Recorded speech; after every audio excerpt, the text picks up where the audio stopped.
Paramashivoham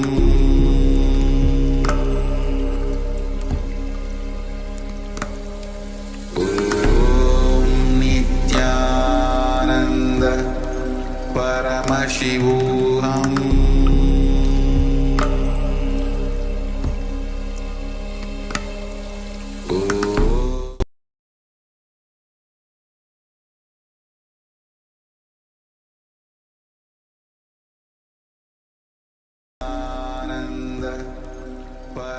Paramashivoham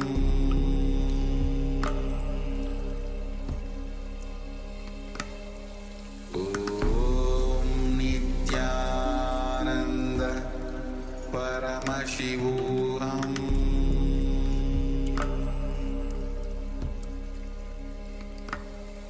Om Nityananda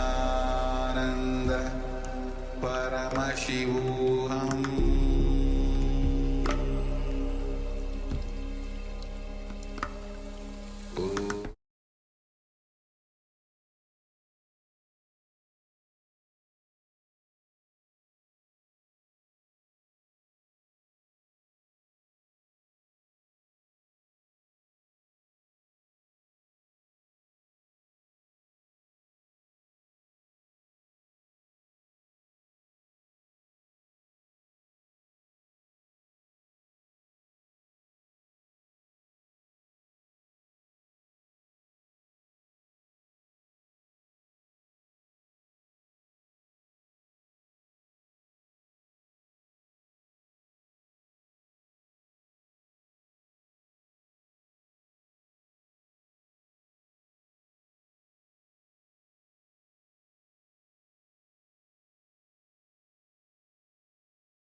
hand under your left leg and take your left leg and place it on your right thigh.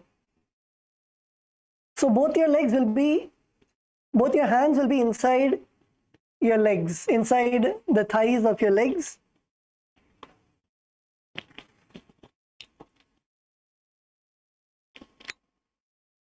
Yes, Kailasa, Salem, Nandakumaraya. That's good. Nandakumaraya, Ipo, now lift your body.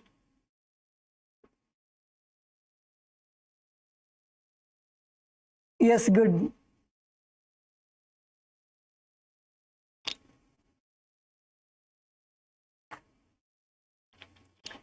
Kailasa, Bolivia, female team. Yes, first put your right hand inside of your right thigh and then take your right leg and put it on your left thigh, and then insert your left hand inside your left thigh and take your left leg and put it on your right thigh. So both your hands will be inside your thighs, and then place your palms on the ground and lift your body off the floor.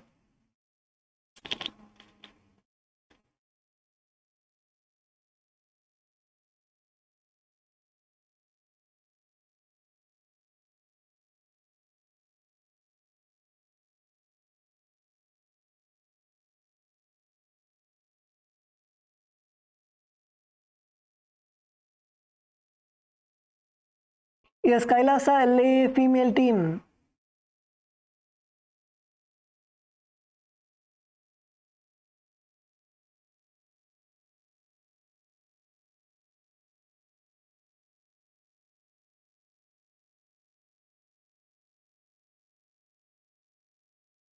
Once you place your hands inside of your legs, you can bring your thighs closer to your chest. So you can nicely put your hands all the way inside, all the way up till your elbows. Your hand should be there all the way up till your elbows, so your legs don't slip.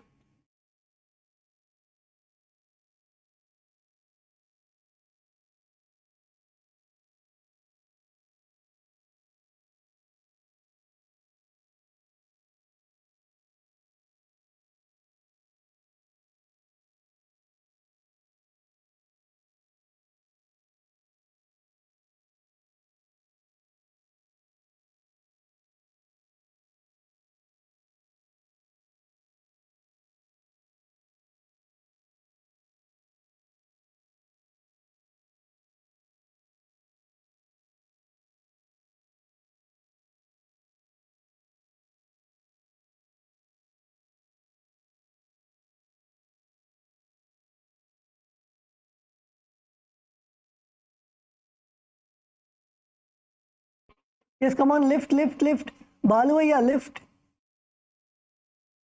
Nicely place your palms on the ground and then lift. And also another variation, if you're not able to put both your legs in Padmasana, you can put one leg in Padmasana. Put one leg in Padmasana and try to lift your body. Put one leg in Padmasana. Insert both your hands inside of your thighs. Keep your palms on the ground and lift your body. Your Shakti Velaya, Pugalendraya, come on, lift.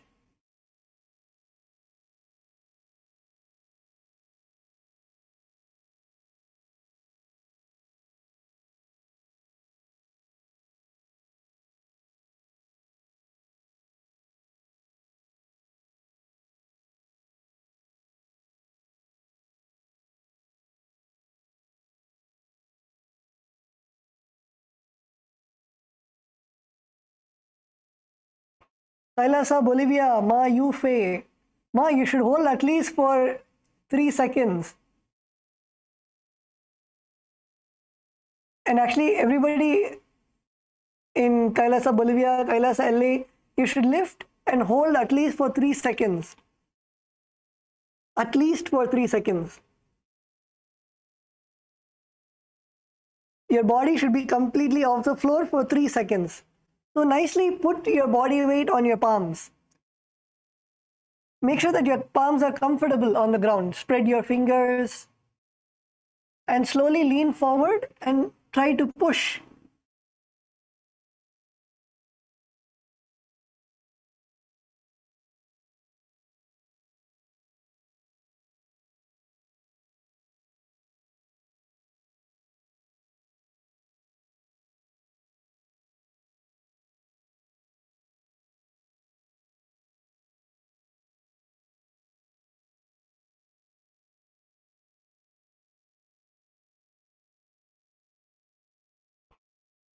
In this asana, you should visualize yourself as a rooster. Visualize yourself as a rooster. And you're going to perform the Sahaja Kumbhaka. Sahaja Kumbhaka is inhale, hold your breath and exhale as comfortably as possible. Perform the Mula Bandha, contracting your perineum. And perform the japa Om Nityananda Paramashivoham. Padmasanam susamstaptya Nanurvorantare karo Nivesha bhumo vasishthet Bhumastak kukkutasanaha.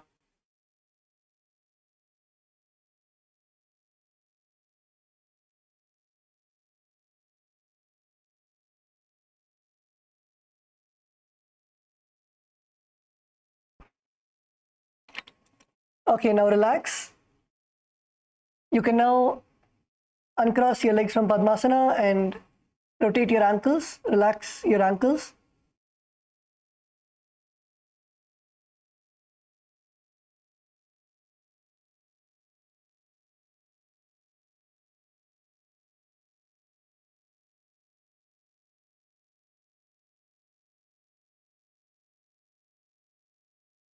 Okay. So the next asana that we're going to do is Baddha Keki asana. So in this asana, first requesting all the participants to look at your screen. So what you're going to do is first get into Padmasana. So place your right leg on your left thigh and your left leg on your right thigh. And now you're going to come on to your knees. So come forward, come on to your knees. And now you're going to place your palms with your fingers facing you. You're going to place your palm on the ground with the fingers facing you. And then you're going to bend your elbows and keep your elbows on your abdomen. So as you can see on your screen, take your elbows and place them on your abdomen.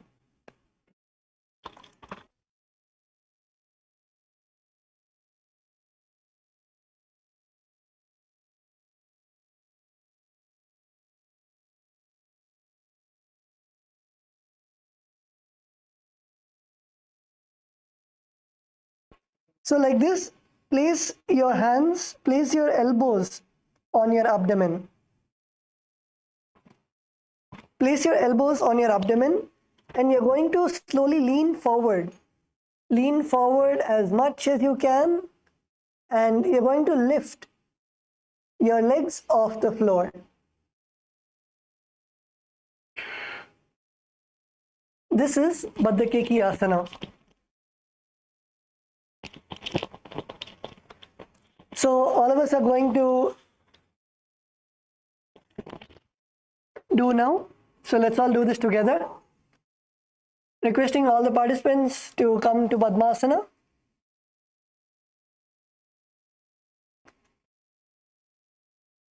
Come to Padmasana and then come on to your knees.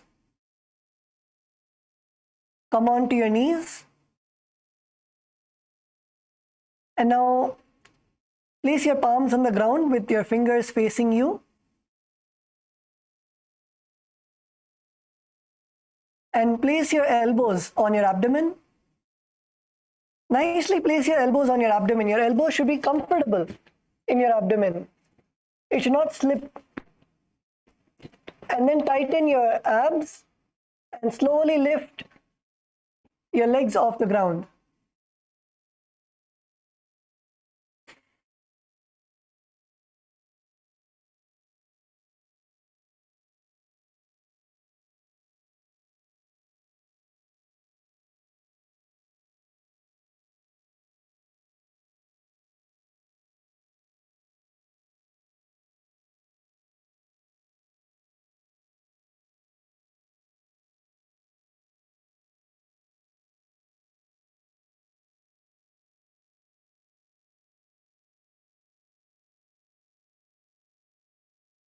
Yes, so in this asana, first become comfortable in putting your elbows to your abdomen.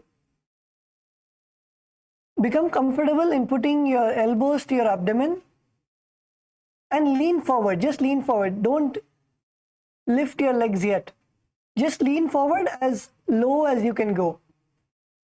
In the next step, then we can raise our feet off the ground.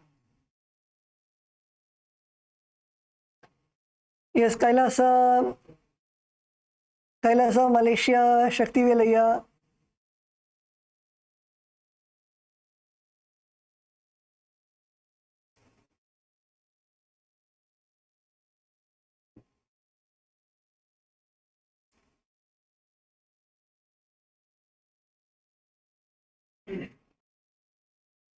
Kailasa, Malaysia female team.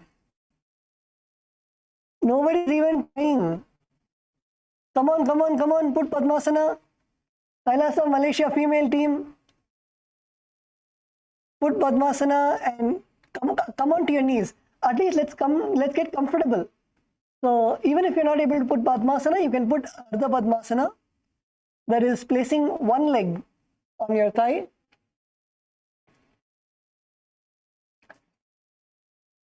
And then come on to your knees.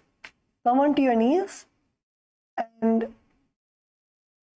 place your palms on the ground with your fingers facing towards you and keep your elbows on your abdomen. Let's come to this position first.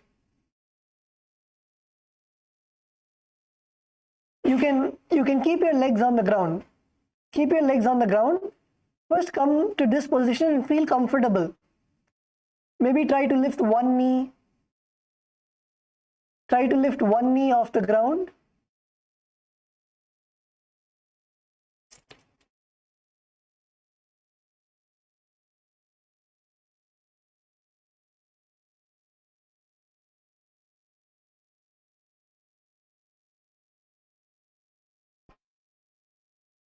Kailasa, Bolivia female team.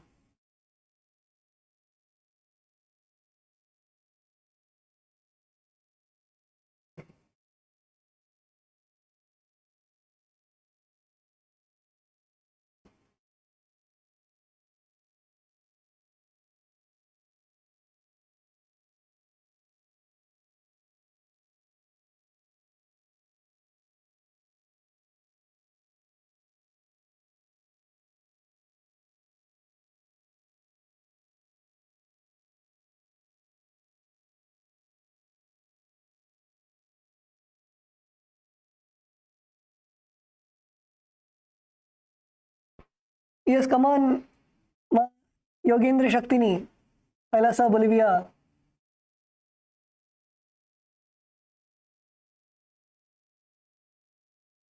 Where is Ma Om? Ma Om, can you raise your hand? Is Ma Om there?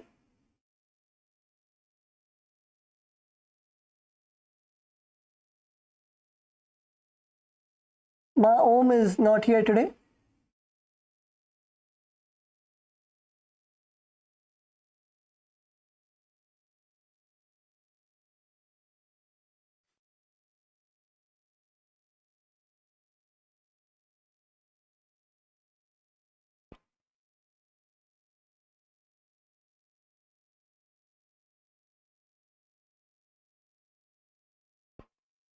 Yes, in this asana, you will visualize Swamiji in your inner space.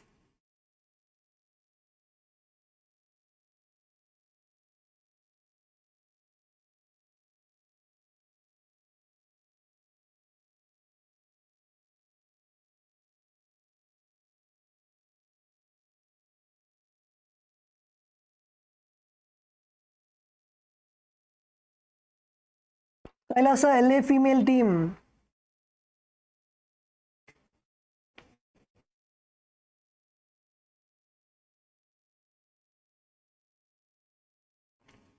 Yes, Kailasa LA female team, come on, get into the asana.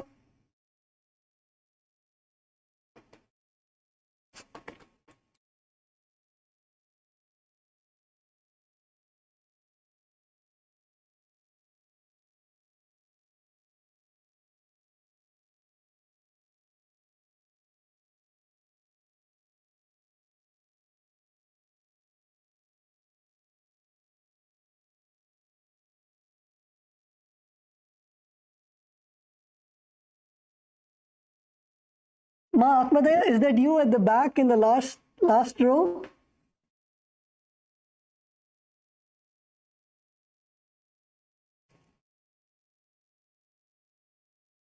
Yes, Nityananda Ma.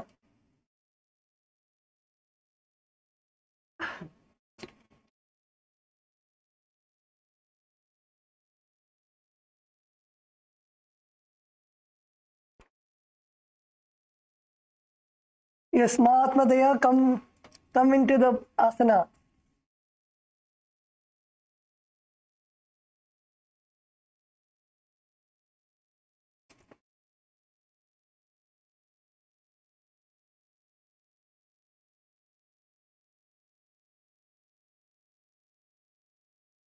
Yes, so in this asana, perform the Sahaja Kumbhaka, that is inhale and exhale as comfortably as possible. And the japa Om Nityananda Mahasadashivoham. धर्मवस्तभ्यद्वयेन तत्कुर्परीस्ति आपिना विश्वः उच्चासनो धन्दवतुत्तदक्के मयूरमेतत् प्रविदन्ति पीठम्.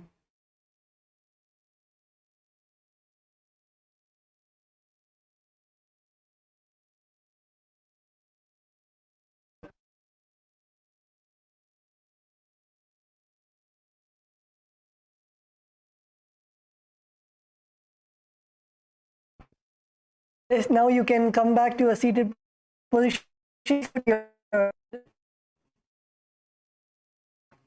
And you can remove your legs from Padmasana.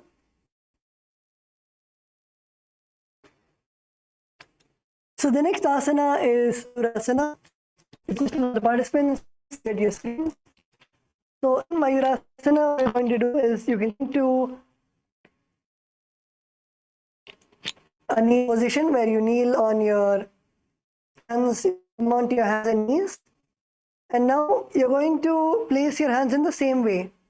So place your palms on the ground with your fingers facing towards you, and place your toes to your and you're stretched out. You're going to stretch your legs all the way to the back. And then once you're comfortable, lift both your feet off the ground. Lean forward and lift both your feet off the ground. This is Mayurasana.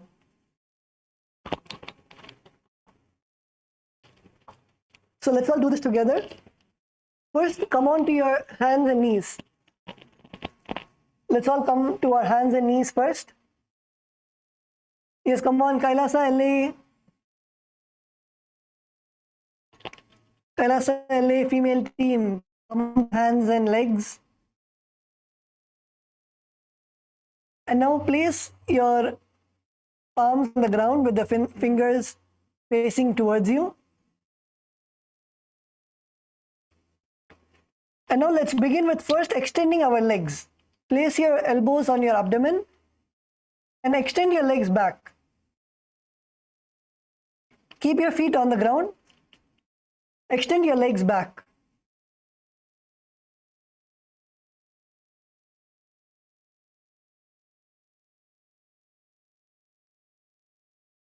You can even put your head down. You can put your forehead down for support. You can put your forehead down also for support. And slowly lift one leg. You can lift one leg and then bring it down. Lift the other leg and bring it down.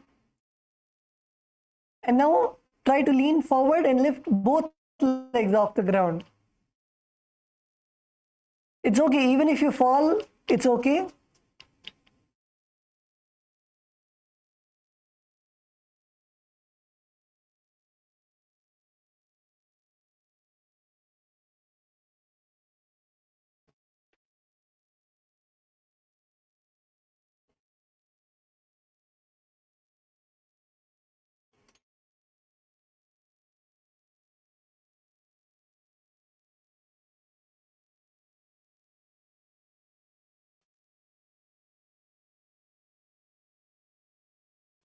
Ma Yufe, good try. Kailasa, Bolivia, Ma Yufe. Balance.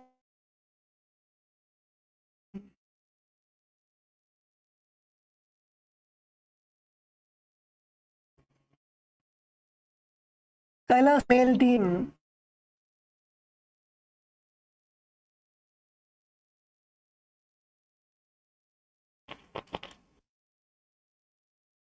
Yes, Balu, yeah, come on, lean forward and raise your legs. So that your elbows are tucked in nicely in your abdomen. And keep your abdomen tight.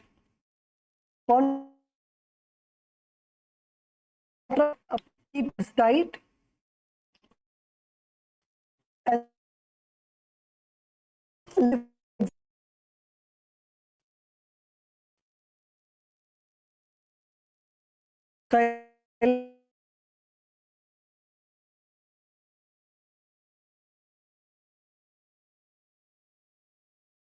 Team. Visualize yourself as a peacock in this asana. Mayura.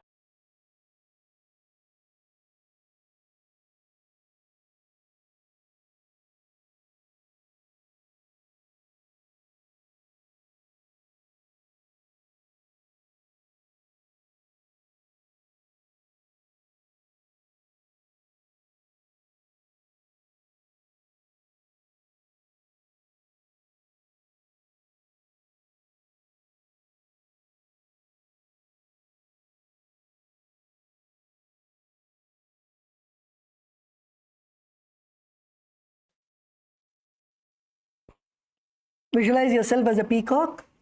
And in this asana also perform the Sahaja Kumbhaka. Sahaja Kumbhaka is inhale, hold your breath and exhale as comfortably as possible. Perform the Mula Bandha, contracting your perineum. And the Japa Om Nityananda Mahasadashivoham.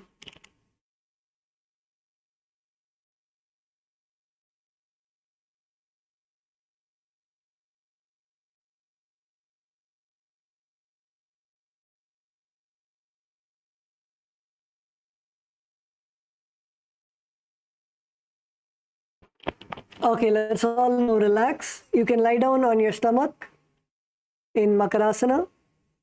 Then Makarasana. Now lie down on your stomach. Keep your hands in the Parashamudra. Parashamudra is interlacing your fingers. And keep your hands behind your head. Your legs should be spread out wide. Spread your legs out wide with your feet pointing outwards. And keep your forehead on your mat. This asana is Makarasana. And in this asana, visualize yourself as a crocodile.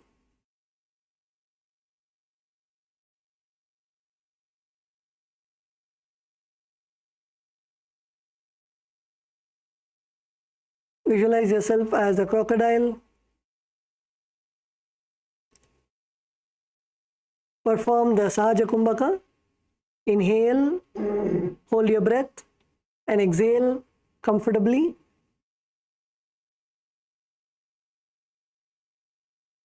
Perform the Mula Bandha, contracting your perineum. And the Japa Om Nityananda Mahasadashivoham.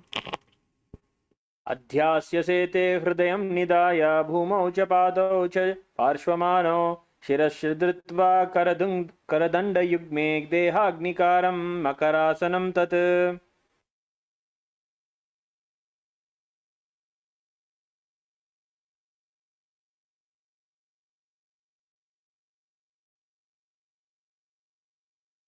Yes, now relax. The next asana that we are going to do is Shalabhasana. In Shalabhasana,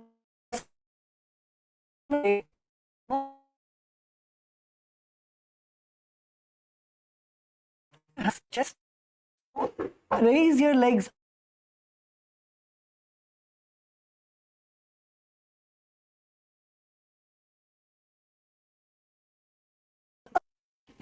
and bring your thighs up. We're going to hold 7 seconds. Please, Olivia.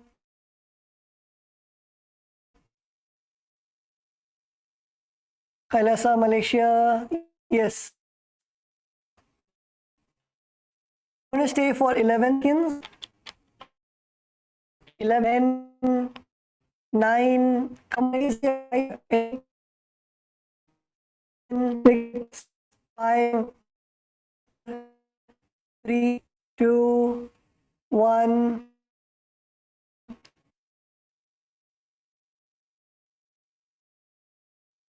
Your muscles contracting.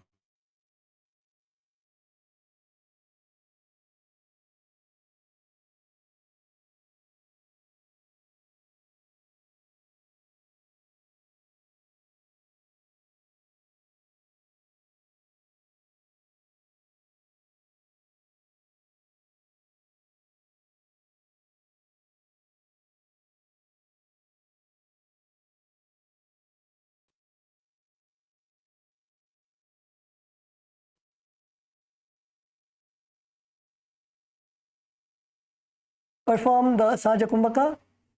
Inhale, hold your breath and exhale.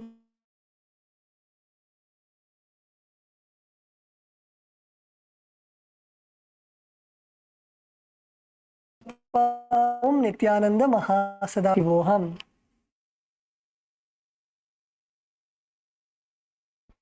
अध्याससे ते करयुग्मवक्षो भूमिमवस्तभ्य करयोस्तलाभ्यां पादौ च शून्ये च विषष्टिचोर्ध्वं वदन्ति पीठं सलभं मुनीन्द्राः.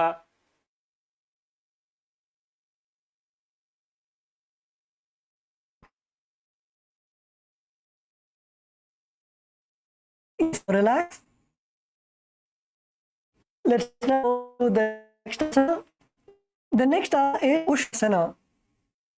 So in Ushtrasana, you're going to continue to lay down on your stomach and you're going to now bring your hands to your feet. So bend your knees, bring your feet all the way to your buttocks, and you're going to take your hands and catch your feet.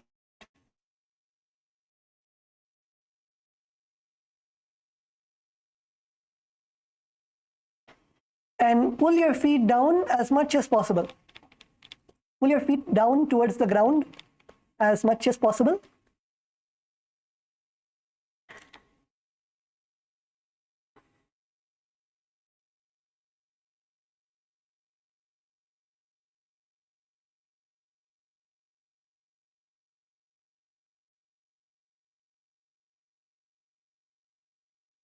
Yes, KAILASA LA female team, good.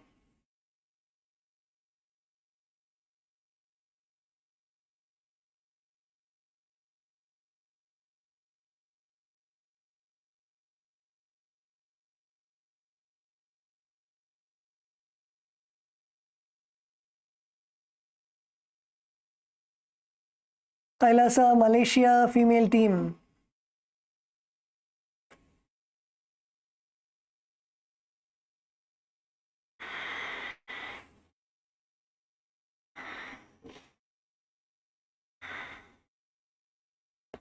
Yes, Kailasa, Bolivia. What happened to the Ma behind Ma Yu Fei?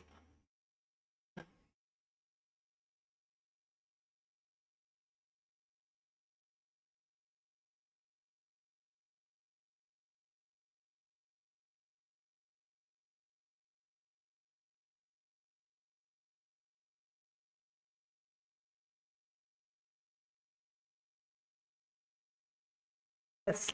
So in this asana, visualize yourself as a camel. Perform the Sahaja Kumbhaka.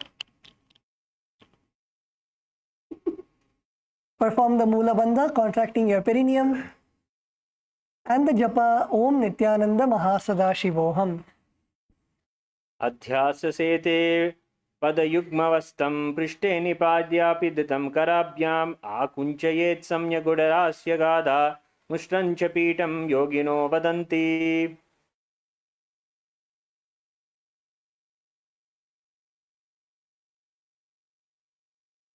Okay, so continue to stay in the same asana.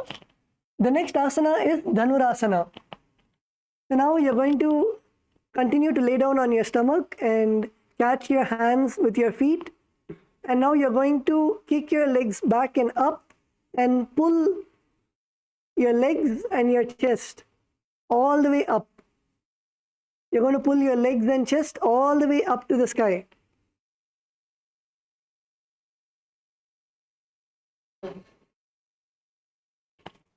Yes, so catch your legs and pull, pull, pull.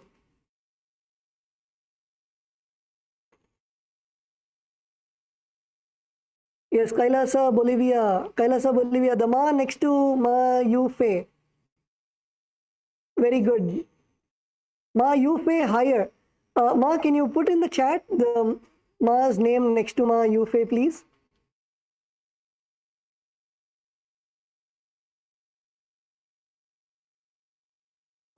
No, the other Ma, the Ma on Ma Yu Fei's left side. No, no, yes, yes, the Ma who's doing, yes, yes.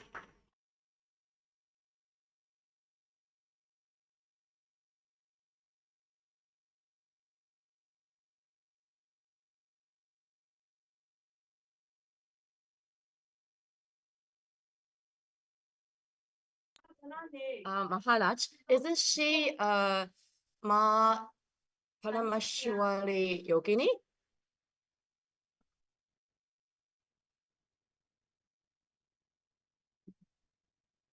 你让他看一下你的脸啊，他说你是谁啊？我觉得奇怪。 Sorry, Ma, could you repeat that, please? Ma, sorry, Maharaj, isn't she Paramashivali Yogini? I think you know her. 你把脸拉开，打开让他看一下，怎么会不认识你了 ？Left side 这边，那不是你吗？好奇怪。I think you know her. 刚好跟上对。在哪里？你这边刚不上来，过来帮忙。 Thank you, Ma.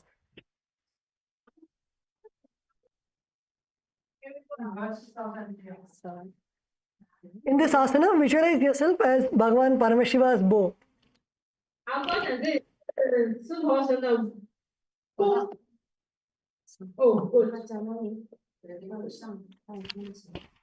Ma, also, Kailasa, Bolivia, just one request. If everybody can like come to the same places every day, it'll be easier for Tattva Maharaj to learn the names. Okay, understand.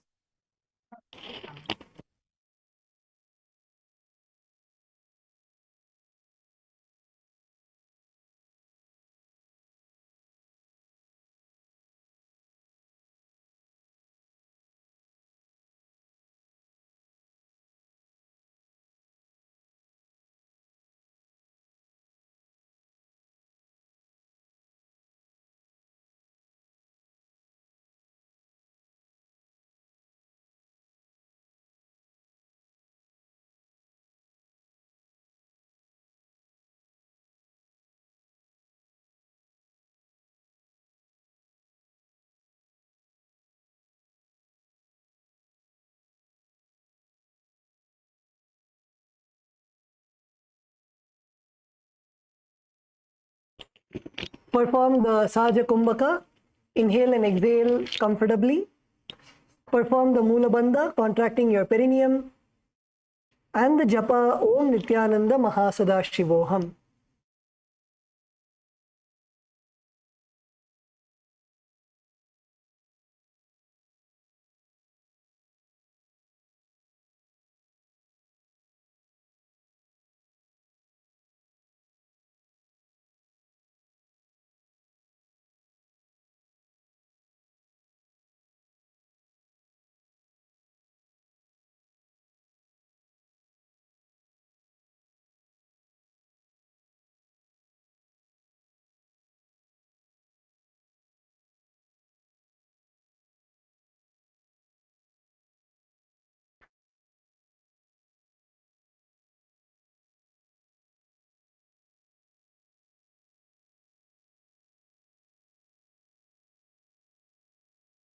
प्रसार्यपादौ भुवि दण्डरूपो करोच पृष्ठे धृतपाशयुग्मं धृत्वा धनुस्तुल्यविवर्तिताङ्गं निगद्य योगी धनुरासनं तत्.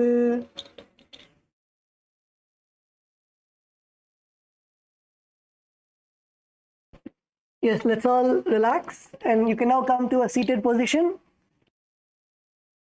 Sit on your knees.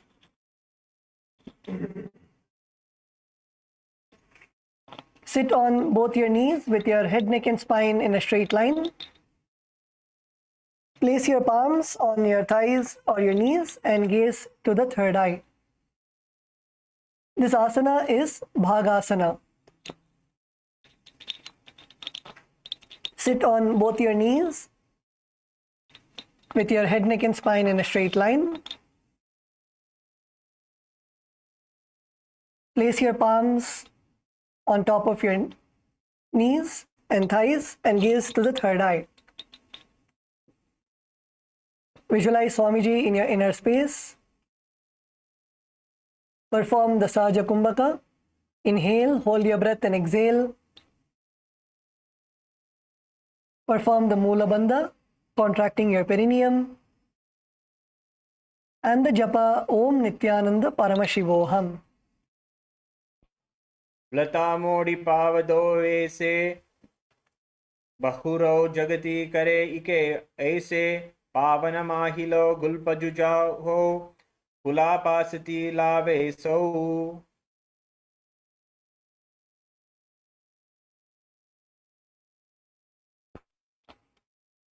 Okay, now relax. The next asana is Gohi Asana. So with this asana, first requesting everyone to look at the screen and also requesting all the participants come together as partners. You can come together as partners. So now what you're going to do is from Bhagasana, you're going to put your elbows to the ground, your forearms to the ground and interlace your fingers in Parashu Mudra. Interlace your fingers and keep your fingers on the ground. And now you're going to place your head in between your fingers. You're going to hold your head with your fingers. And now you're going to slowly lift your hips all the way up to the air and slowly walk forward. And you're going to lift your legs. You're going to lift your legs but continue to bend. Don't lift your legs all the way up to the sky. Lift your legs, but make sure that your knees are close to your chest. This asana is called Gohi Asana. So let's all do this together now. Requesting all the participants to come together.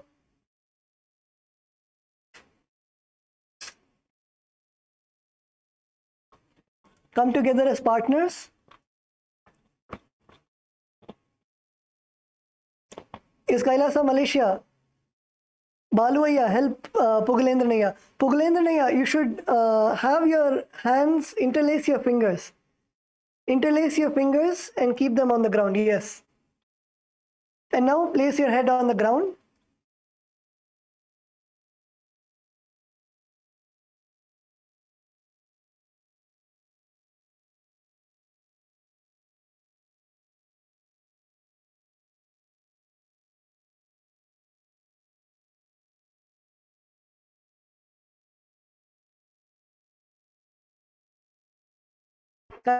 Kailasa சுகுமாரியா உங்களோட keep your knees next to your chest. Don't legs all the way up.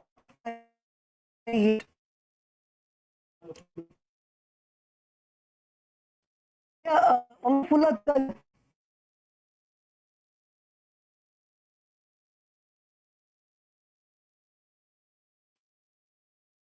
ஐயா Nandakumar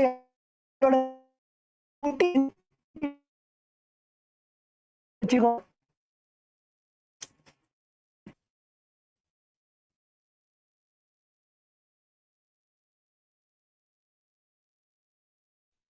Maharaj, voice break ஆகுதுங்க Maharaj. ஐயா repeat பண்ணுங்க. Maharaj, voice break ஆகுதுங்க Maharaj. உங்க voice break ஆகுது. ஆமாங்க. What தத்துவ மகாராஜ் வாஸ் சேயிங் இஸ் உங்களோட கால் வந்து ஃபுல்லா தூக்காதீங்க. ஓகேங்க Maharaj. உங்களோட முட்டி வந்து உங்களோட நெஞ்சு கிட்ட வைக்கணும். ஓகேங்க Maharaj.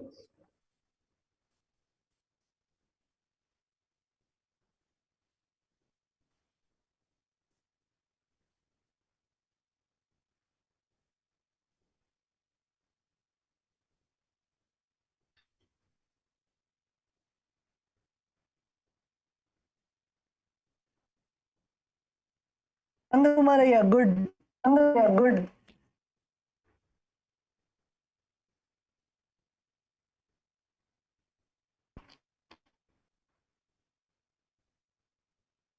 Kailasa எல்ஏ.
ஞானலக்ஷ்மி.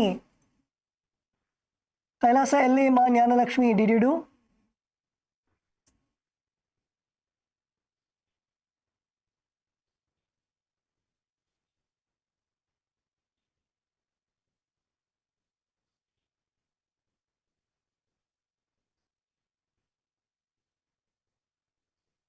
Kailasa LA, Ma Mahapurna. Did Ma Mahapurna do?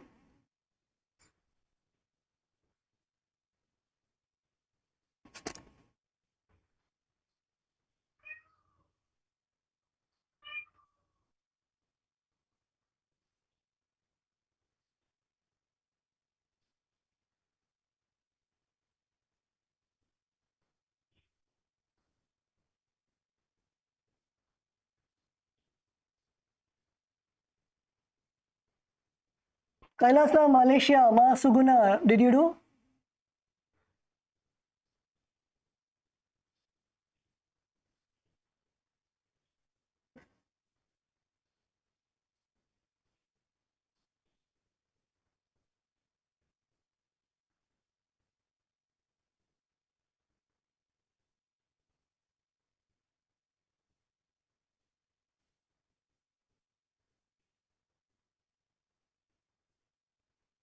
Yes, Kailasa, Malaysia, come on, up, up, up.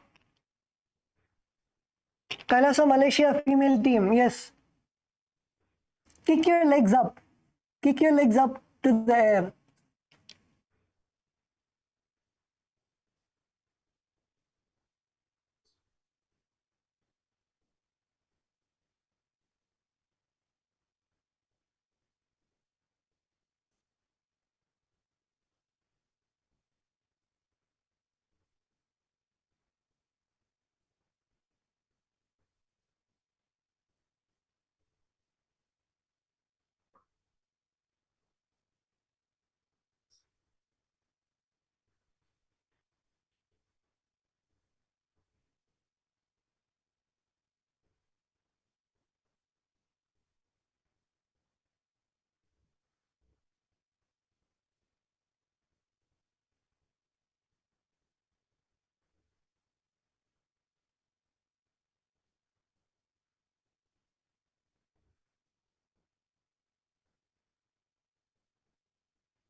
Yes, so once you have come to Gohi Asana, the next, if you're comfortable in Gohi Asana, you can also raise your legs all the way up to Shirsasana.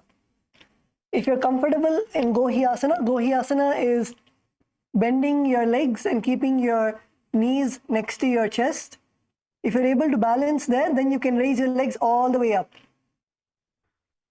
You can raise all your legs all the way up to Shirsasana.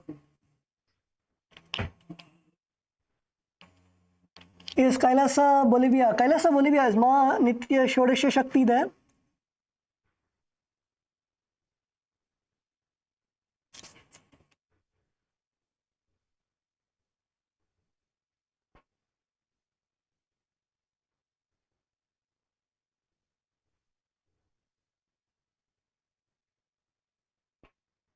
Yes, Kailasa, Bolivia. Come on, let's get into Shirsasana.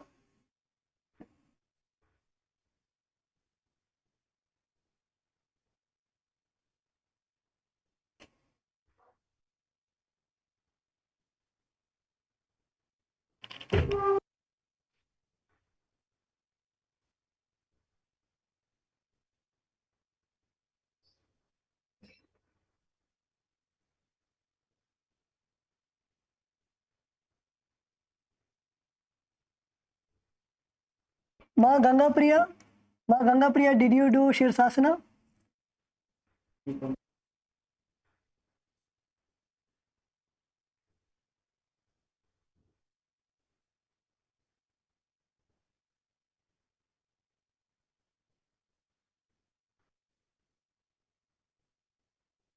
Kailasa,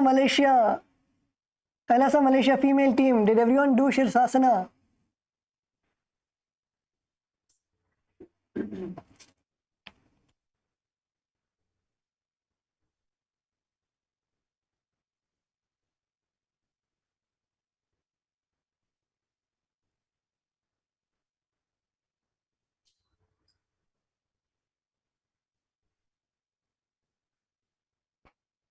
Yes, Kailasa, Malaysia female team. Dattva Maharaj is seeing. Please come to the asana.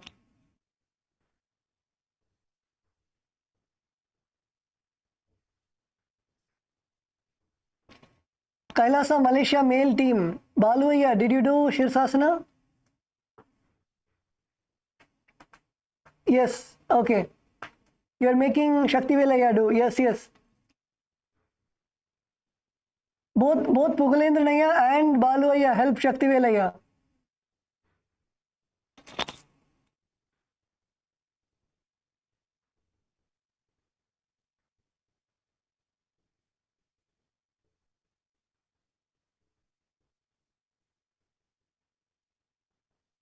I see, yeah,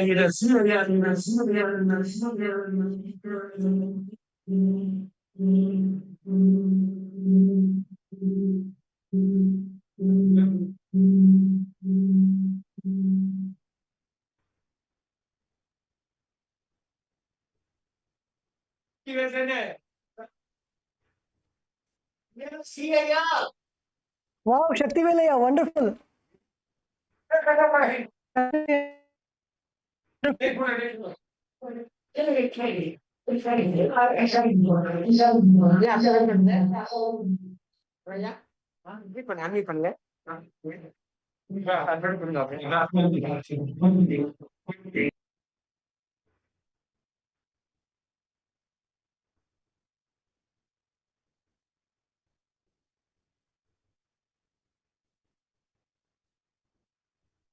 विपरीतं मण्डलं च द्विवेदविदितं हि नः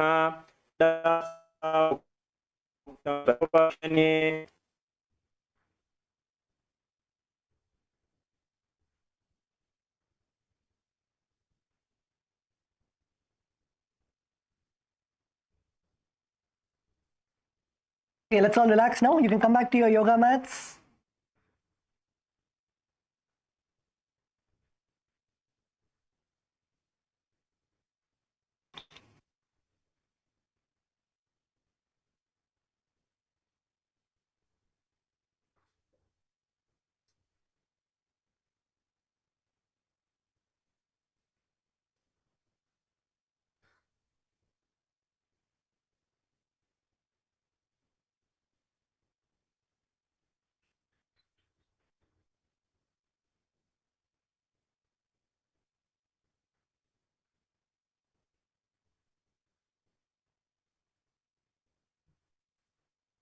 So let's go to the next asana. The next asana is Spodhyasana. So now come to a seated position and bring your hands to your ankle. Bend your knees, bring your hands to the ankle. And now stretch your legs all the way up. Stretch your legs all the way up.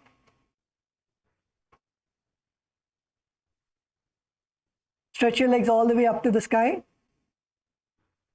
And bring your forehead to your knees. Bring your forehead to your knees.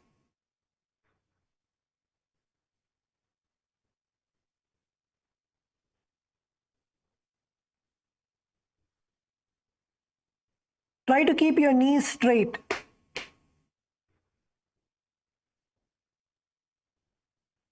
Ma Parameshwara Yogini, you can catch your ankles. Yes. Keep your knees straight and bring your forehead as close as possible to your knees.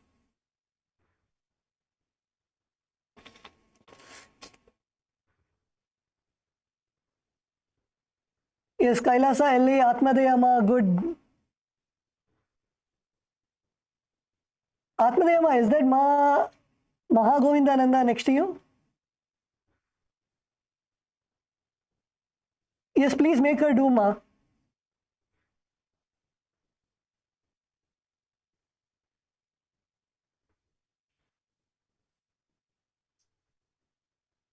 Mahagovindananda, please.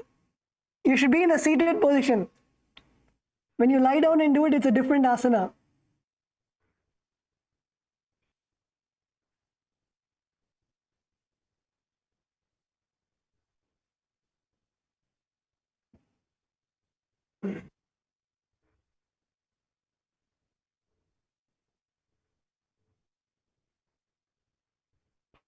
Is that Ma Jnana Lakshmi in the first row on the blue mat in Kailasa LA?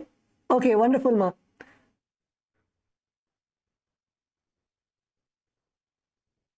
Ma Mahapurna. Kailasa LA, Ma Mahapurna. Raise your legs.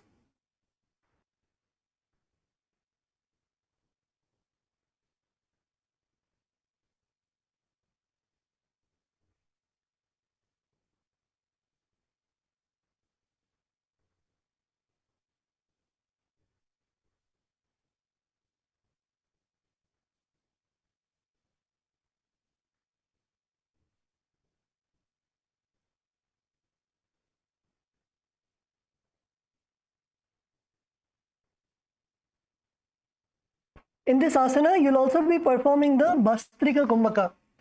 So Bhastrika Kumbhaka is rapid exhalation. So contracting your stomach and exhaling, continuously exhale. Exhale, pulling your stomach inside and keep exhaling. Keep exhaling, exhale forcefully.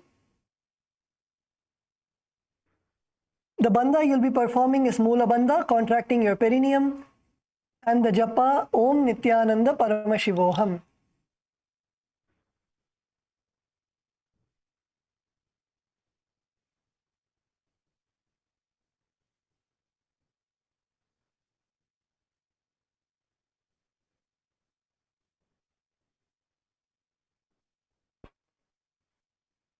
Yes, now relax.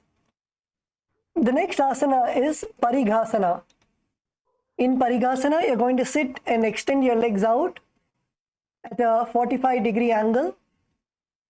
And you're going to bring your hands behind your neck and hold your opposite shoulders. Keep your chest upright. Don't bend your back. Keep your chest upright. Your toes pointed. And continue to perform the Bhastrika Kumbhaka. Bhastrika Kumbhaka is rapid exhalation. Keep exhaling. You should feel the burning sensation in your abdominal muscles.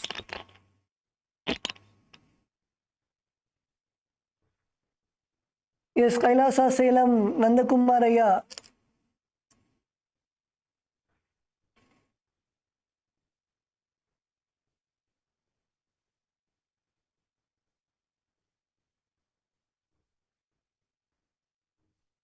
Stay, stay, stay.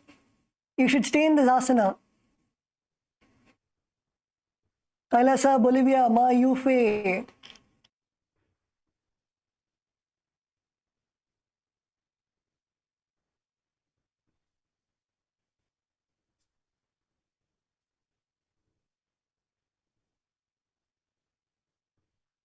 Kailasa, Malaysia, Pugalendraya, come on.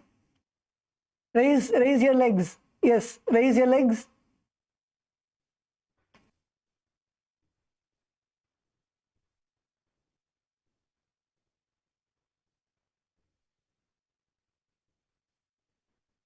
Yes, Pugalendraya, balance.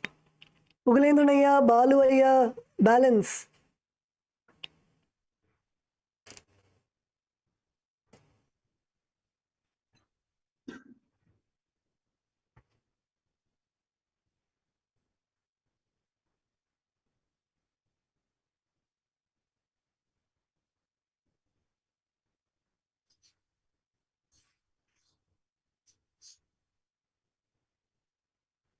In this asana, visualize yourself as a mace. Perform the Bhastrika Kumbhaka, rapid exhalation. Contract your perineum in Mula Bandha and perform the japa Om Nityananda Paramashivoham.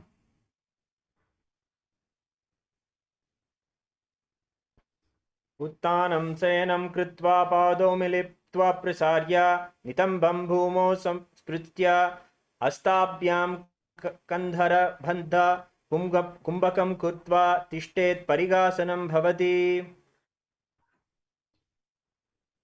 Yes, who all are feeling the burning sensation, the workout happening in your abs? Raise your hands. Who all are feeling the workout happening in your abs? If you feel the workout happening in your abs, then you're doing it correct. Otherwise, there's something wrong you're doing. Okay. So the next asana is Naukasana. So Naukasana, you're going to extend your legs out and keep them up at a 45-degree angle. And then you're going to keep your elbows on the ground beside your hips. You're going to keep your elbows on the ground beside your hips. Again here, keep your chest upright, your legs straight, toes pointed. And continue performing the Bhastrika Kumbhaka. Rapid exhalation. Visualize yourself as a boat.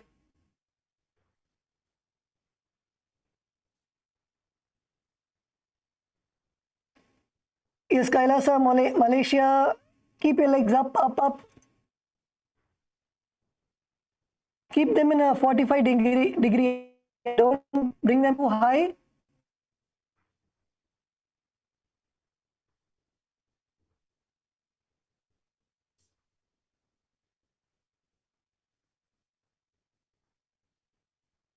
Yes, Kailasa, Malaysia, Balu, Ayya, good. But keep your legs up. Come on, collective integrity. Till everybody's legs are up, Tattva Maharaj is going to wait. Legs up, legs up.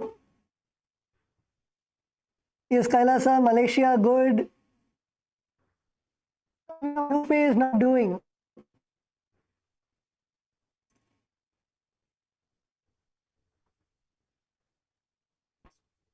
Kailasa, Malaysia, male team. Legs up, legs up.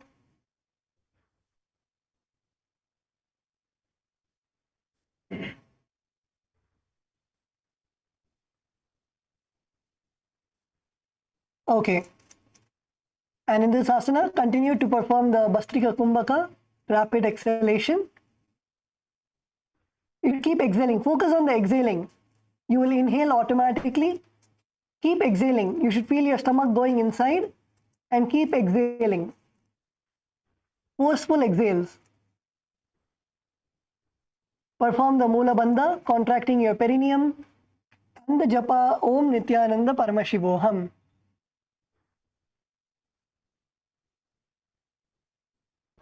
उत्तानशयनं कूर्पराभ्यां भूमिमवस्थव्य हस्तौ नितम्बं निधाय शिर ऊरु जङ्घापादं दण्डवत् धारयेत् नौकासनं भवति.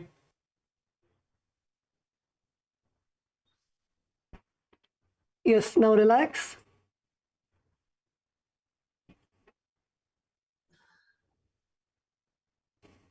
Yes, is everybody feeling the workout in your abdominal muscles? Raise your hands. Raise your hands if you're able to feel the workout in your abs. Okay, wonderful. So the next asana is Rudrasana. So in Rudrasana,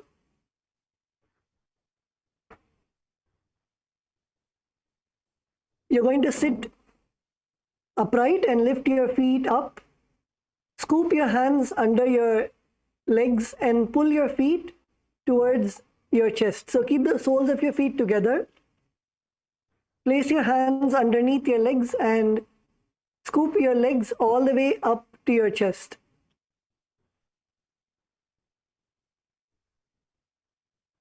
Hold your legs with your hands and keep the spine upright. Keep your spine as straight as possible and balance.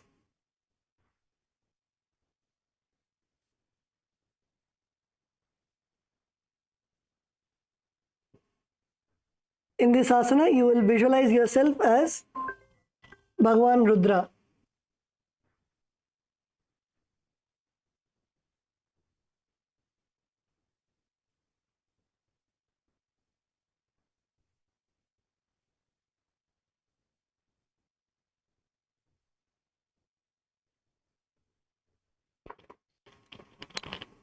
Yes, bring your feet as close as possible to your neck, to your chest, and continue to perform the Bastrika Kumbhaka. Continue to perform the Bastrika, that is the rapid exhalation. Keep exhaling, focus on the exhalation.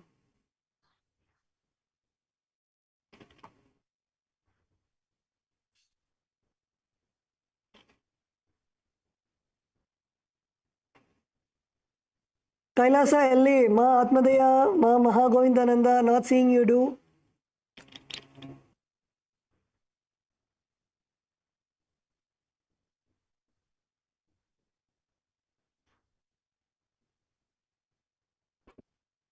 Kailasa, Malaysia.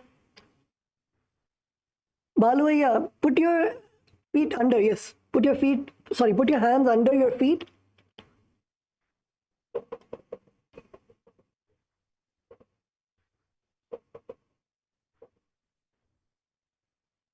Kailasa, Salem, Nandakumaraya, good.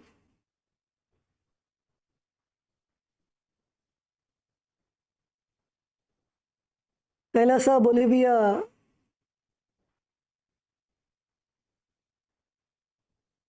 Shakti, Ma, Parameshwari Yogini, good.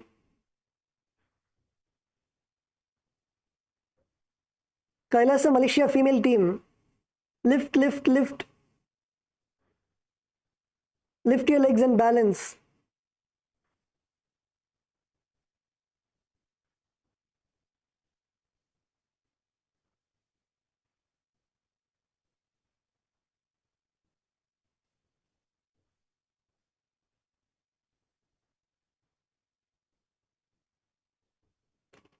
Yes, Kailasa, Bolivia, the Ma with the blue top. The Ma with the blue top and yes.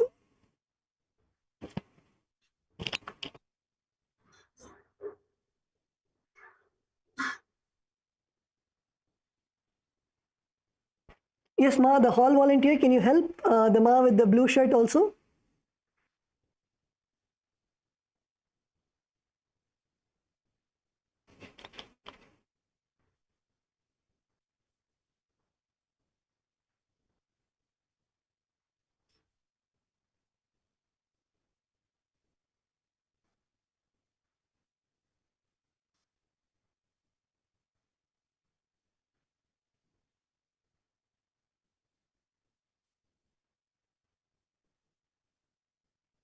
Yes, in this asana, perform the Mula Bandha and the Japa of Om Nityananda Paramashivoham.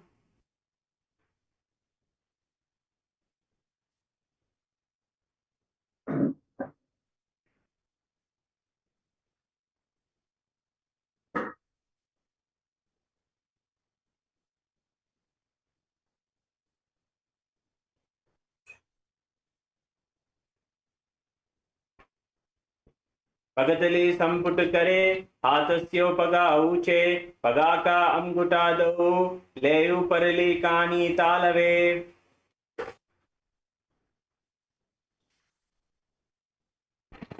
Yes, now relax. The next asana that we are going to perform is the Unmukha Pitasana. So in Unmukha Pitasana, please, you can now lay down on your back and place your feet flat on the ground. Place your feet flat on the ground, your knees up to the sky. And now you're going to place your palms and your fingers just touching the back of your heel. And you're going to lift your hips all the way up to the sky.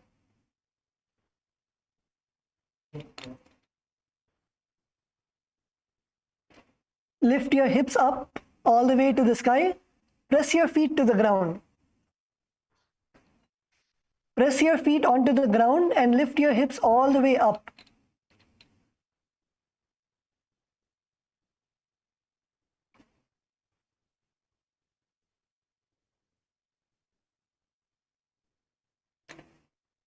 Lift your hips all the way up as much as you can.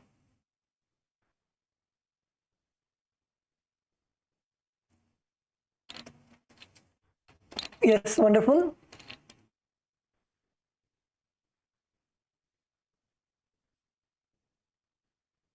In this asana, visualize Swamiji in your inner space. Perform the Sahaja Kumbhaka. Sahaja Kumbhaka is inhale and exhale comfortably.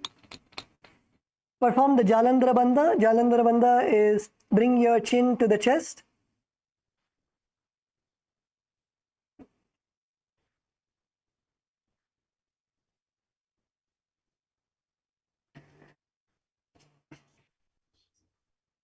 And perform the Japa Om Nityananda.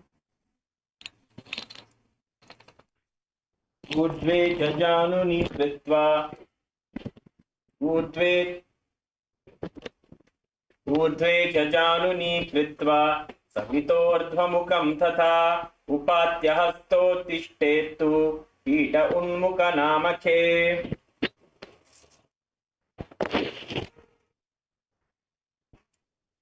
Yes, now relax. Let's all come to Shavasana.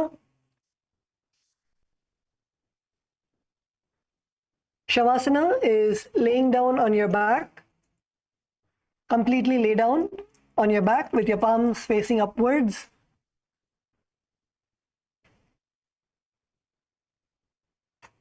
Do not have any movements. Stop any movements happening in your body.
उत्तानं सववद्भूमौ शयनं तु शवासनं.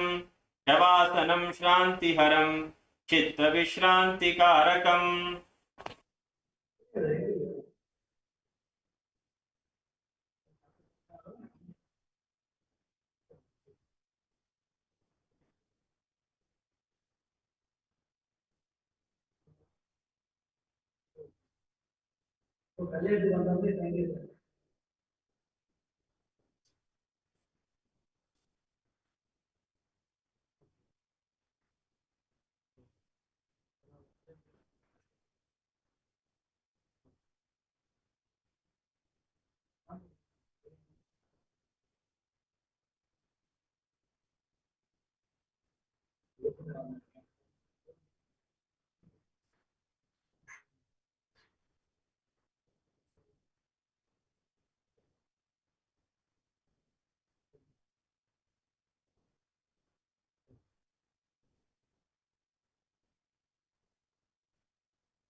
Yes, now slowly you can shake your legs, shake your hands.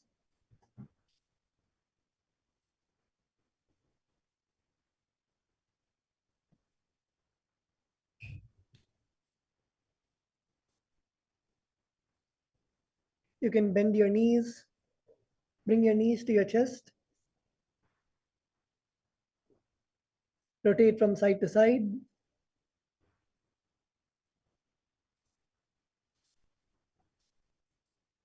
And now slowly come up. Let's all come to a seated position.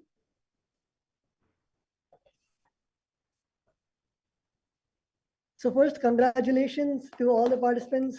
You have successfully completed the Prathama Vinyasa Krama. So we have finished 100 asanas, 400 more to go.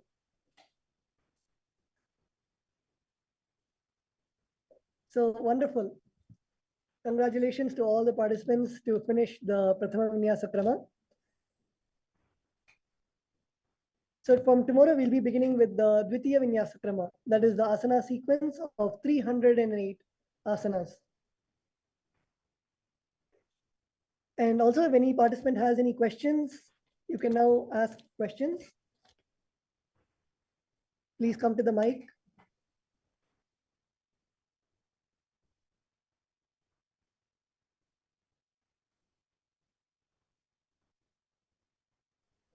Yes, Kailasa, Bolivia, Ma Yufe.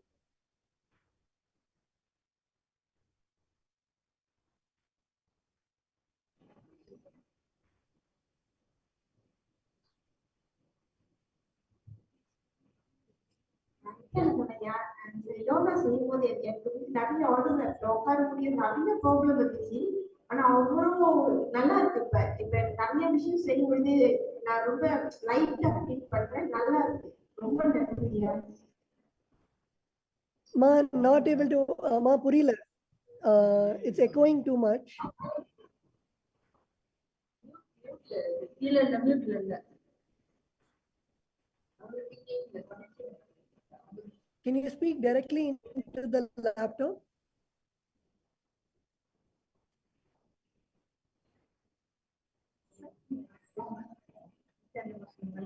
நித்யானந்தமையா Sami கேக்குதா? Yes, Ma. இப்போ சொல்லுங்க. நான் வந்தப்ப வந்து உடம்புல நிறைய problem இருந்துச்சு. உட்கார முடியாது. நான் ரொம்ப கஷ்டப்பட்டேன். நான் ஆனா இந்த யோகா செஞ்சு ரொம்ப உடம்பு லைட்டா இருக்கு. தூங்குறது எப்பவுமே தூங்கினே தான் இருப்பேன். ஆனா அப்படிலாம் இல்ல, வேலை பார்த்துக்கிட்டே இருக்கேன். ரொம்ப நல்லா இருக்கு இந்த யோகா பண்றதுனால. நான் என் வீட்லயும் ட்ரை பண்ணிருக்கேன். ஆனா நீங்க வந்து பாட்டா அவ்வளவு கிளியரா எனக்கு சொல்லி கொடுத்து இவ்வளவு டீட்டெயிலா சொல்லி கொடுக்குறீங்க. எனக்கு ரொம்ப நன்றி. இந்த எனக்கு வந்து இந்த PSS விட்டு போகவே முடியல. அவ்வளவு நல்லா இருக்கு. ஏன் இந்த ஒரு மாசம் லீவ் கிடைக்கலன்னு அவ்வளவு வேதனை பண்றேன் நானு. ஆனா நிச்சயமா அடுத்து இருந்துச்சுனாக்கா நான் ட்ரை பண்ணுவோம். என்ரிச் பண்ணும்போது நான் எக்ஸ்பிளைன் பண்ணுவேன். இந்த யோகானாலே நிறைய பேர் நான் என்ரிச் பண்ணுவேன் நானு. ரொம்ப நன்றி ஐயா. Sure, wonderful. Thank you. Thank you so much, Ma. Of course, it's Bhagwan's blessing only. And yes, actually, in the yoga, if you see that daily, if you do the yoga, you will feel so light. You will feel so alive. Like normally, when you do the exercise, at the end of the exercise, you feel tired. You feel like you want to sleep. But literally, even though we are doing so many asanas and even difficult asanas, you feel more light and you feel more active at the end of the yoga. So yes, wonderful. Yes,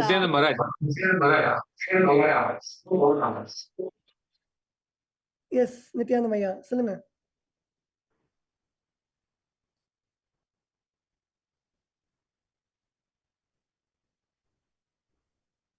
Yes, Pugalendranaya had a question about the slip disc. Aya, how much ever you are able to do, you can do that much.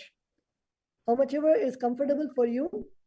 And actually, if you do the yoga, you will see that the slip disc,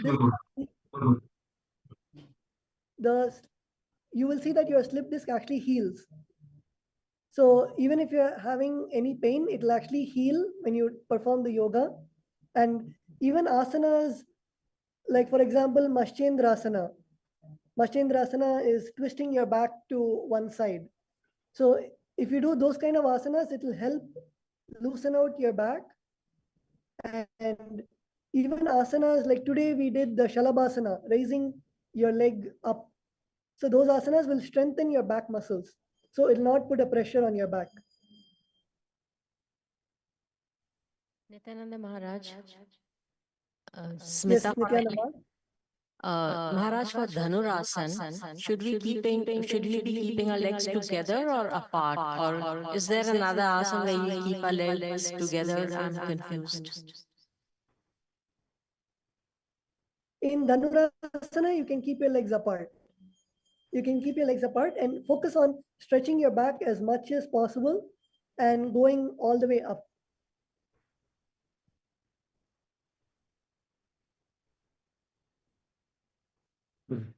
Nityananda Maharaj. Yes, Nityanamaya. Maharaj, the echo is coming.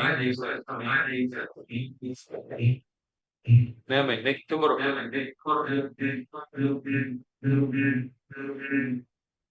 I hear the echo is happening in Malaysia.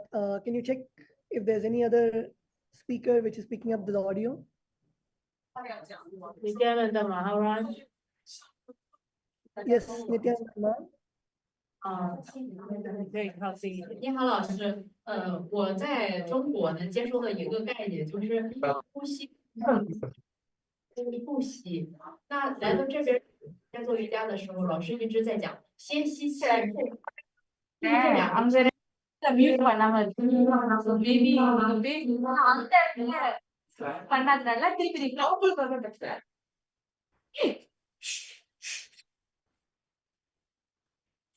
Kailasa Malaysia, can you mute, please? Yes. Okay. Kailasa Bolivia, go ahead. Maharaj, you were asking when she do the yoga in China, it will be exhale first and then inhale. And then in our system is inhale first and then exhale. What's different between these two? Ma, sorry, did not understand. One moment, Ma. Kailasa Salem, can you mute, please?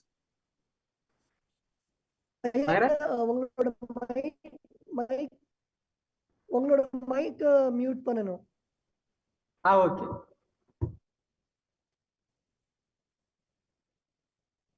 Okay. Yes, ma. Sorry, Kailasa Bolivia, can you repeat that, please? In Taoism, it's exhale and inhale. But in our system, in Hinduism, is inhale and exhale. What's different? Different 不同的顺序。Yes. Yes, ma.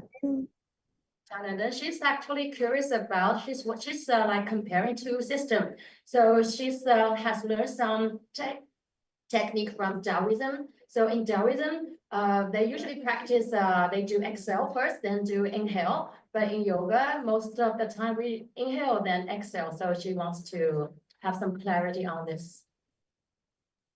Yes, ma. Actually, in Hindus, in our Nityananda Yoga and in Hinduism, we have both actually. For example, if we do the normal Sahaja Kumbhaka, which is inhale and hold your breath and exhale comfortably, we also have the Rechaka Kumbhaka. So in Rechaka Kumbhaka, we have first exhaling and then holding our breath and then inhale. So we have both and we have many more. So like just in the Prathama Vinyasa Krama, we saw the various pranayamas, whether it is the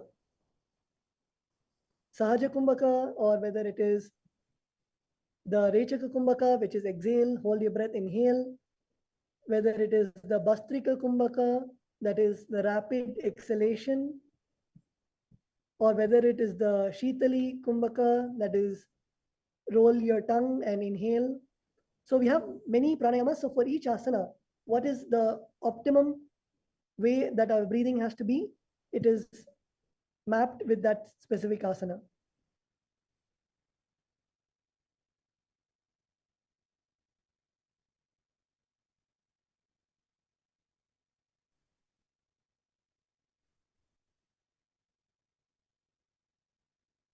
Nityananda Maharaj, I had a quick question. Some 10 days ago, so I injured myself on that side. And after the yoga, I don't feel the pain. Sometimes it even goes away for 4 or 5 hours. But today, I have felt that during some of the asana, it seemed to be awakened the pain, and I don't really know how to see whether this could happen or not. You know, I just want to do the asanas every day. So what would you suggest, please? Yes, Mark. Can you tell me which body part and which asana caused the pain? It's on the buttocks here and a little bit on that side, on the hips as well. Okay, in which asana did you feel? At the end, towards the end of the asana. But I could not say exactly which position. Several ones. It happened in the last part. I think when we do the last mantra, Om Nityananda Paramashivoham. Got it. So yes, maybe it might have been in the Phodhyasana and Naukasana. So if it is hurting, you can refrain from doing the asana. You can skip the asana if your buttocks are hurting, and once it heals, then you can continue doing more. Okay. Thank you, Maharaj. Thank you. Nityananda Maharaj, I wanted to ask, I think the other Maharaj had said something about doing an intestine cleanse or something before doing yoga. I just wanted to ask if there's a kriya or something you recommend.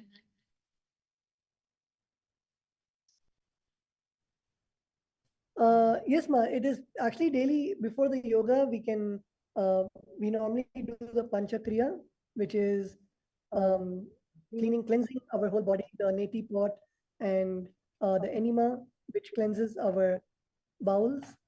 So, if you do the panchakriya, surely it will help in doing the asanas. You will feel more light when you're doing the Nityananda yoga. Thank you. Another second question, for women on their moon cycle, other than inversions, is there any other asana to avoid? No, ma. Whatever is comfortable for you, you can do any of those asanas, except the inversions. Anything that you feel comfortable with, you can do all of those asanas. Thank you. Thank you, ma.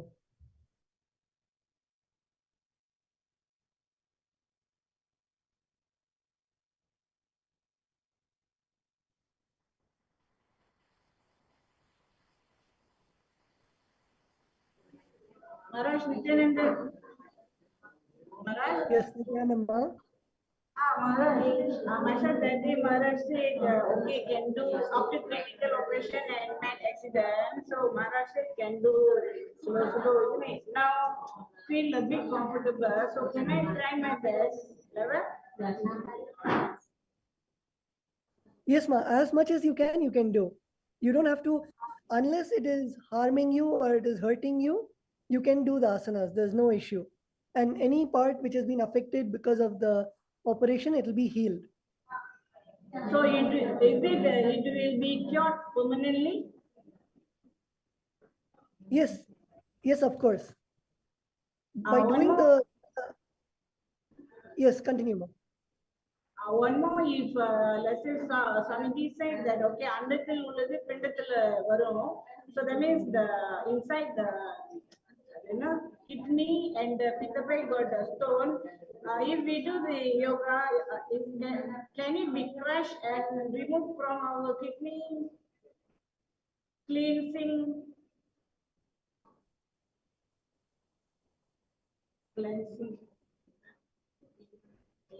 Yes, ma. By doing the yoga, surely you will see that, especially with Swamiji's initiation, the kidney stones will dissolve. Thank you so By much, doing the Maharaj. yoga authentically and thank you, ma. Permanently it will be dissolved, right? With the blessing of Swamiji. Yeah, Of course. Thank you so much, Maharaj. Thank you, ma.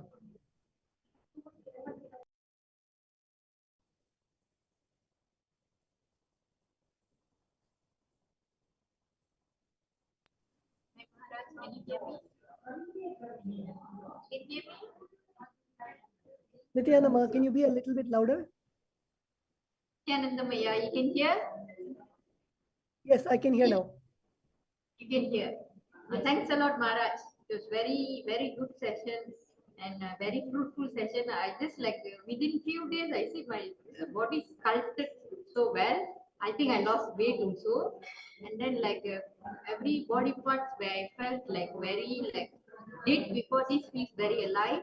And the whole I mean, sitting together and doing this yoga, I can really see actually how it's helping.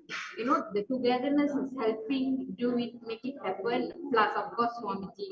Thanks a lot, Maharaj. Really grateful. Thank you so much. Thank you, Swamiji. Yes, ma. Yes, ma. It's all Swamiji's blessings. And as Swamiji says, when we do yoga, especially as a Sangha, you will see that if you do alone, you might feel you might stop doing or you not have that inspiration. But when we do it together, as a Sangha, when we do it together, you will see that that inspiration is a whole different experience where just the group energy itself makes us push ourselves, and it is a much more enlightening experience. So that's why Swamiji always says that to do the morning yoga together as a whole Sangha.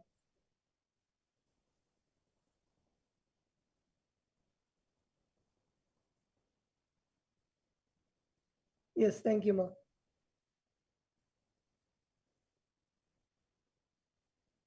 Okay, so with that, we come to the end of today's session. So from tomorrow, we'll start the Dvitiya Vinyasa Krama, the second sequence. So that's a more interesting sequence. So with that, let's all sit straight. Sit with your head, neck, and spine in a straight line. Bring your hands to the Atmanjali Mudra. Close your eyes. Om Purnamadav Purnamidam Purnat Purnamudachyate Purnasya Purnamataya Purnamevavashishyate. Om Shanti Shanti Shanti Hari Om Tat Sat. Sarvam Bhagavat Shri Nityananda Paramashiva Padukarpanamastu. Om Nityanandam.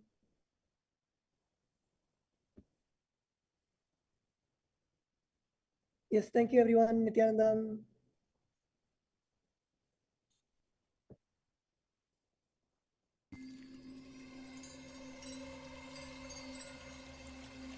I welcome you all with my love and respect. Let you all open all your three eyes. Om Nityananda Paramashivoham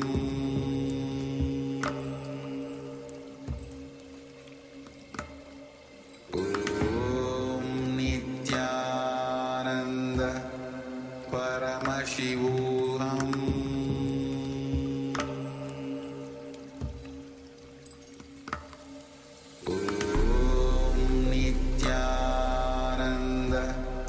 Paramashivoham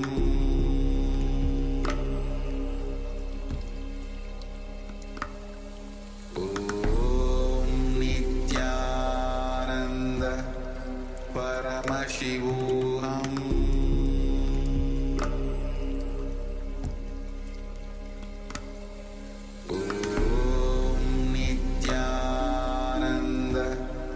Paramashivoham Om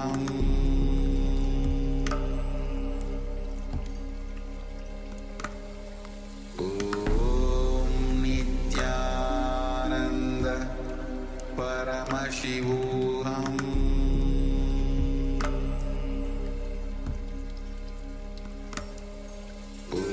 Om Nityananda Paramashivoham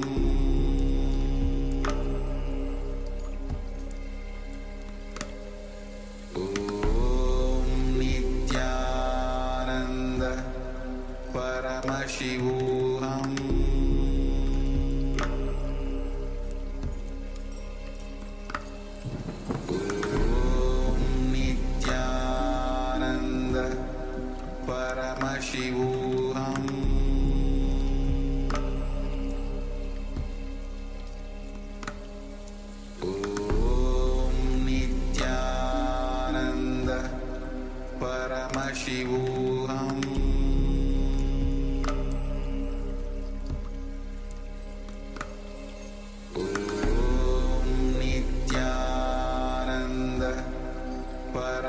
Paramashivoham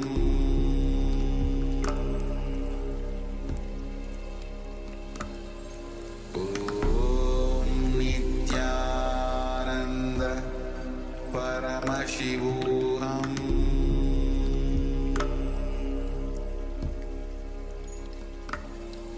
Om Nityananda Paramashivoham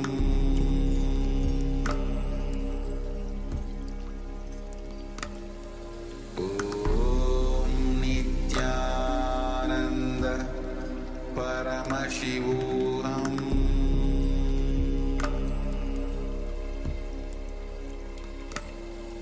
Om Nityananda Paramashivoham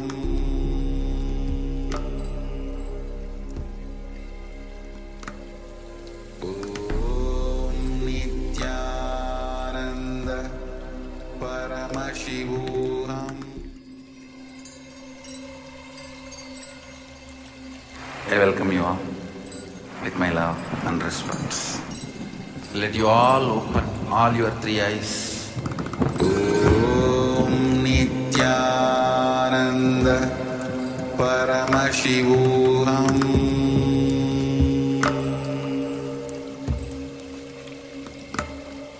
Om Nityananda Paramashivoham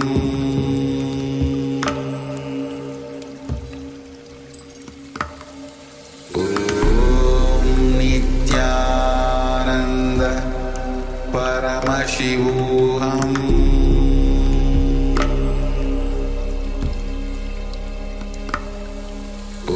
Om Nityananda Paramashivoham Om Nityananda Paramashivoham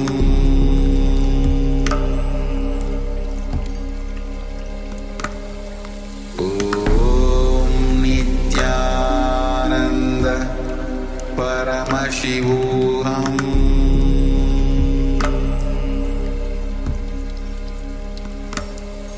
Om Nityananda Paramashivoham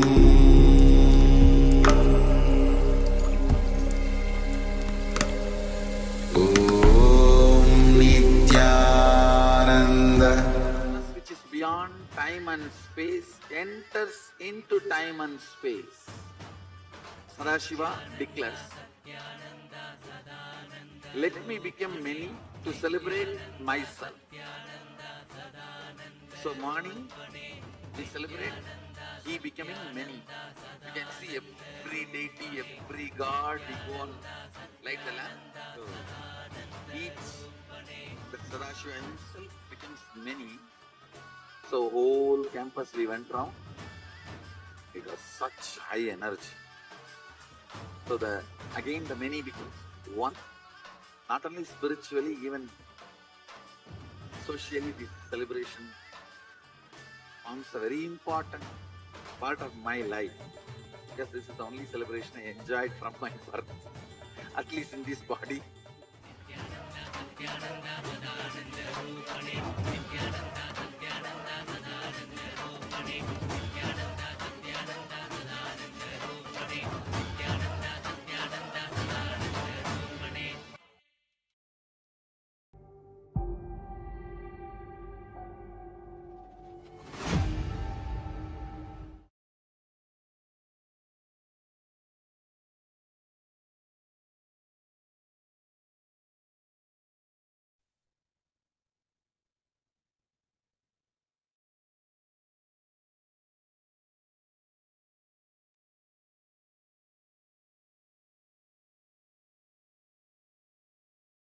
नित्यानन्दं परमसुखदं केवलं ज्ञानमूर्तिं द्वन्द्वातीतं गगनसदृशं तत्त्वमस्यादिलक्ष्यम् एकं नित्यं विमलमचलं सर्वदी साक्षिभूतं भावातीतं त्रिगुणरहितं सद्गुरुं तं Namami. Nityanandam, everyone. We welcome you all for the day 6 program of Paramashivoham Level 2. Today we are going to, yesterday we saw the wealth, and today it's a relationship. Today we will be working on relationship. The whole session today will be on relationship. And today we'll be having darshan of Kalyana Sundaramurti. The theme will be the word, and my word. So after this powerful yoga session, now we will enter into the power manifestation session. I request all the participants to get ready so that we can enter into the power manifestation session.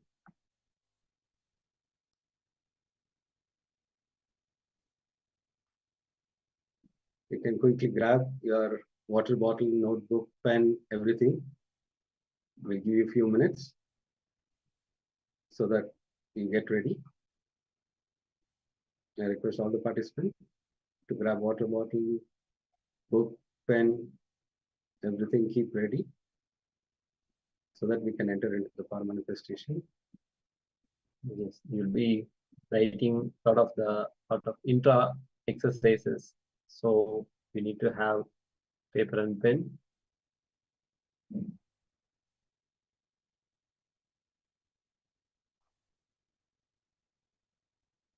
Quickly come down. Quickly come and sit down so that we can start the power manifestation.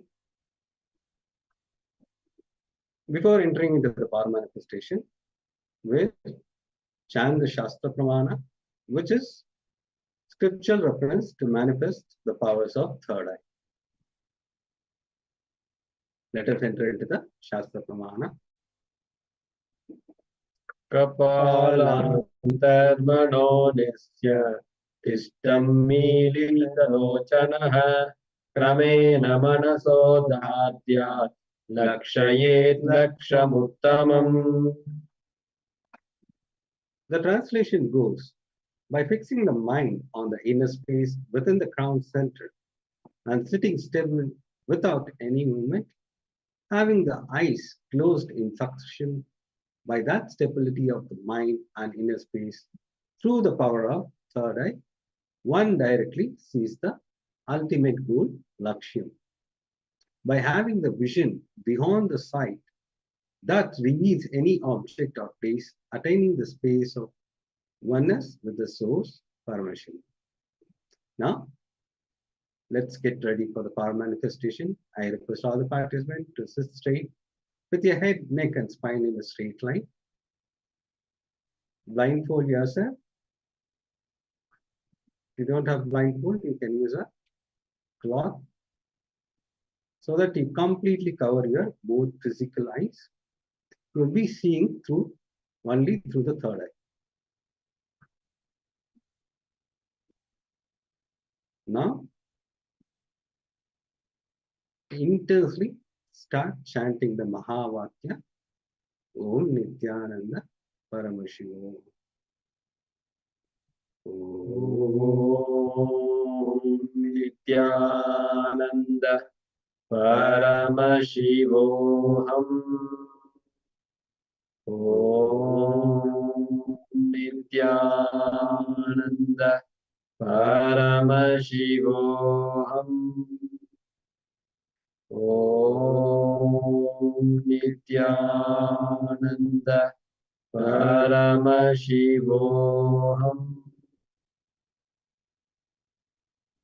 Feel that space of oneness with deep gratitude towards Swamiji.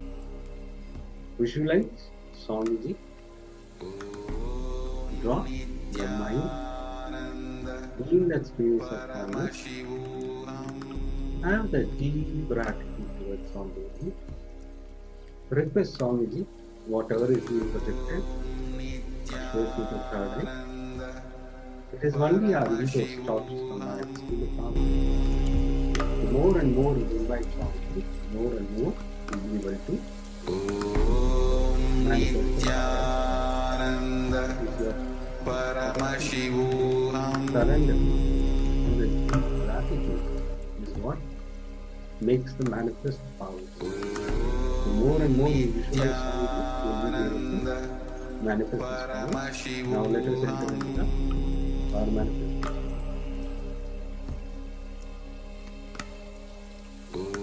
We are going to project our keep your eyes closed. Let's enter into the power manifestation. Paramashivoham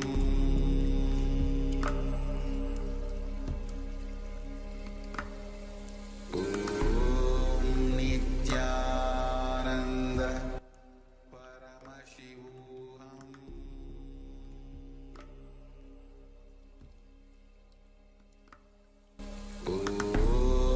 Nityananda Paramashivoham Paramashivoham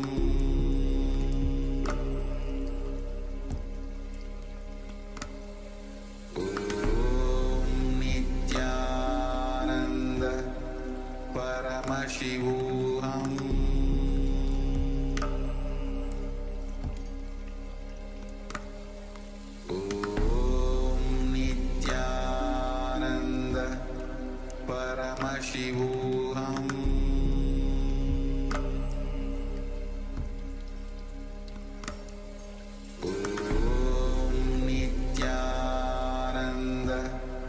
Paramashivoham Nityananda Paramashivoham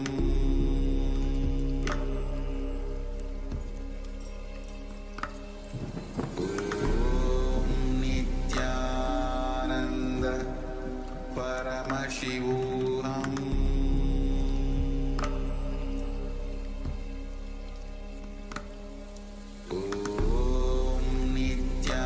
Nityananda Paramashivoham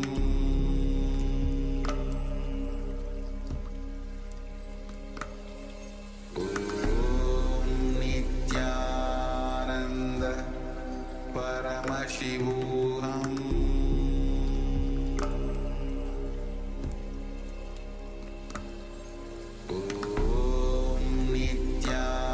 Nityananda Paramashivoham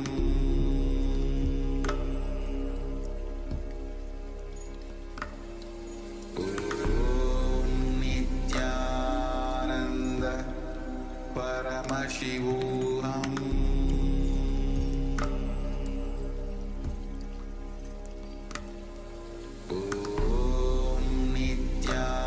Nityananda Paramashivoham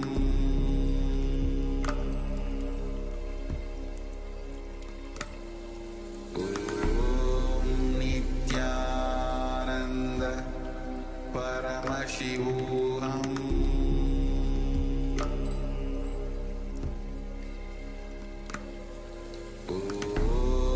Nityananda Paramashivoham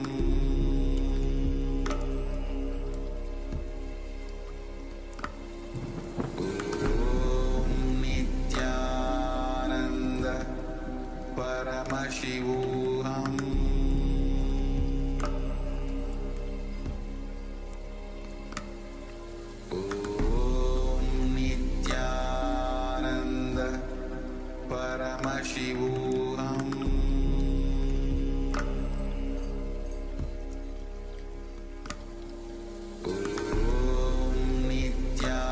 Nityananda Paramashivoham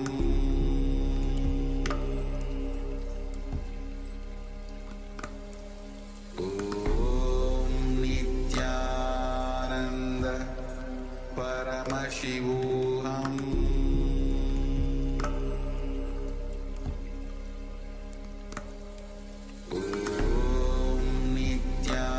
Nityananda Paramashivoham